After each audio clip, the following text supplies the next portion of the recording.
মূলা গাভৰু সমাধি ক্ষেত্ৰত বহু দিনৰ পৰা ইয়াতে স্থানীয় ৰাইজে বিধায়ক পদ্ম হাজৰিকা বৰঠাকুৰ সকলোৱে আমন্ত্ৰণ কৰি আছিলে।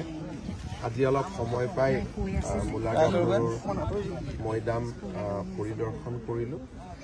ৰাজ্য চৰকাৰে এইবাৰ 40 লাখ টকা আগবঢ়াইছে মৈদামটো কিছু বাউণ্ডাৰী ৱাল বা কিছু প্ৰাৰম্ভিক কাম কৰাৰ কাৰণে।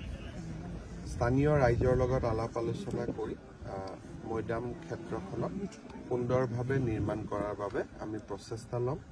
মূলা গাভৰু অসমৰ নাৰী সমাজৰ শৌৰ্য বীৰ্যৰ প্ৰতি আমি উপযুক্তভাৱে মূলা গাভৰুৰ এই মৈদাম ভাগ সংৰক্ষণ কৰাৰ কাৰণে ব্যৱস্থা ল'ম। অসমৰ প্ৰথম বিহু মুকলি বিহু মাধুৰী হাটত আপুনি যাব? এতিয়া তালৈকেও যাম আৰু তাতে আপোনালোকক লগ পাম। আজি নিৰ্বাচনী আয়োগে গধূলি 5 বজাত সাংবাদিক মেল পাতিছে।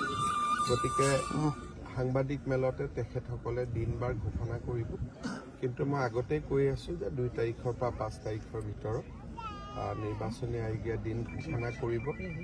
আৰু আজিয়ে যিহেতু তেওঁলোকে সংবাদ মেলখন পাতিছে, গতিকে ধাৰণা কৰিব পাৰি যে হয়তো আজিয়ে তেখেতসকলে নিৰ্বাচনৰ দিন ঘোষণা কৰিব। স্যাৰ, আপোনালোক দলীয়ভাৱে সাজুনে প্ৰাৰ্থীবিলাক বাছনি কৰা? আমি নিৰ্বাচনৰ দিনটো দেখি লওঁ, কিমান দিন মনোনয়ন আছে, কি আছে।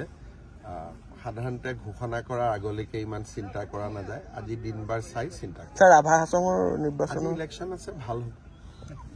ঠিক আছে।